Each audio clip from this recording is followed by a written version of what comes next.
Chez caraïbexpat.fr, on adore les voyages. On ne s'arrête jamais. Passage express à Paris le 1er décembre pour notre deuxième apéro networking. Destination, les Amériques. Donc, je remercie aussi nos partenaires, donc Maison de Martinique qui nous accueille, avec notamment M.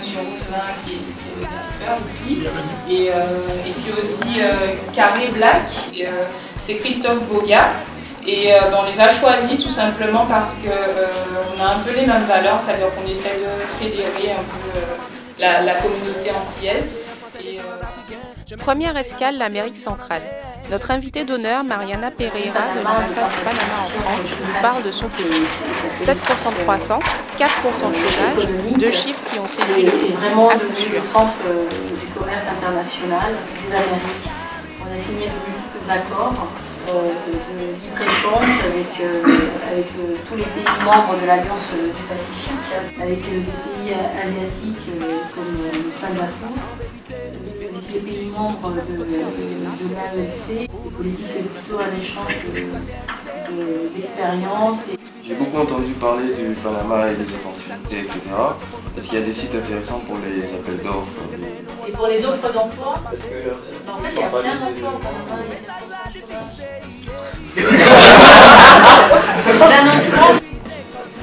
On signe où et quand? Il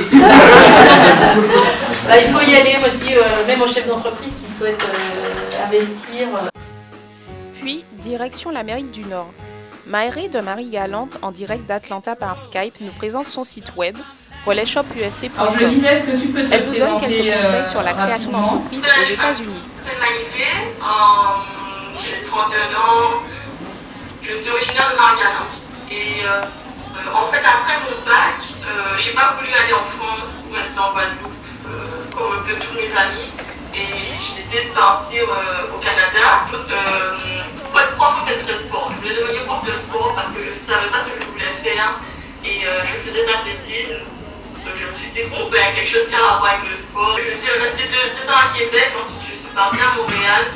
Donc j'ai continué en fait en kinésiologie et j'ai gradué en kinésiologie en fait. J'aimais vraiment pas ça, j'aimais pas ce domaine, je ne me sentais pas passionnée par ça. Et donc, ce qui m'a amené à faire un autre baccalauréat, un bachelor en criminologie. Ce qui m'a permis après de travailler en prévention de la criminalité auprès des jeunes.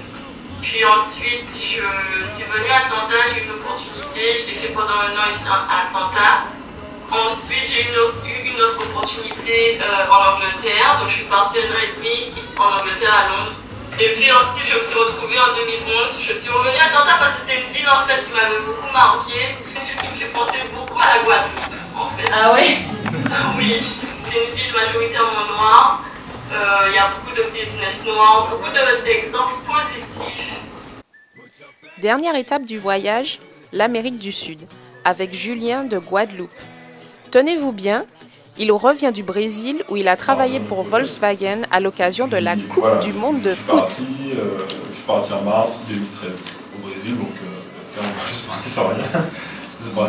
6 mois avant, j'ai décidé que j'allais partir, mais ma recherche vraiment sur le Brésil a commencé 6 mois avant cette décision-là. Donc je savais déjà un peu à quoi m'attendre.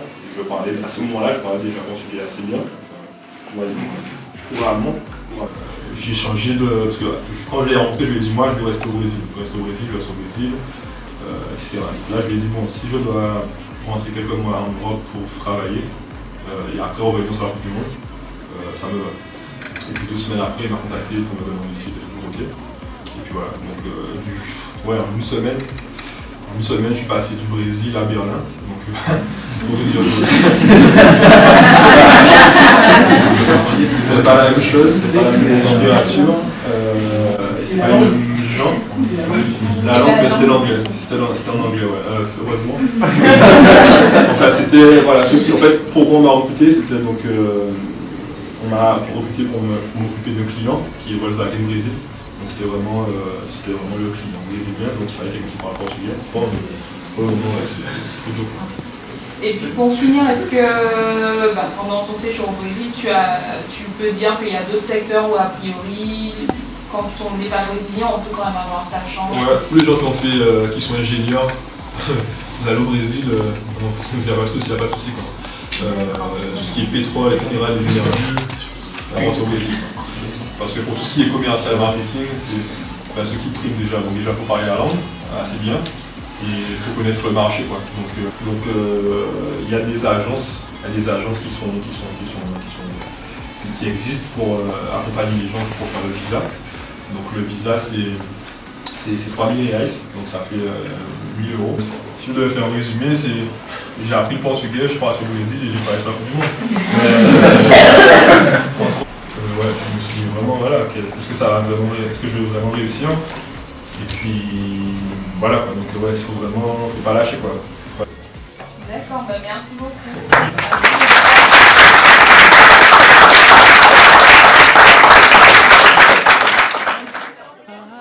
Enfin, clôture de l'événement autour d'un apéro, de quoi réseauter, faire avancer ses projets dans une ambiance conviviale. Un rendez-vous Caraïbes Expat réussi pour les intervenants, les jeunes professionnels, chefs d'entreprise et étudiants de tous les secteurs présents. Aux Antilles, en Guyane ou dans le reste du monde, on se retrouve tous sur caraibexpat.fr. Toi aussi, rejoins-nous!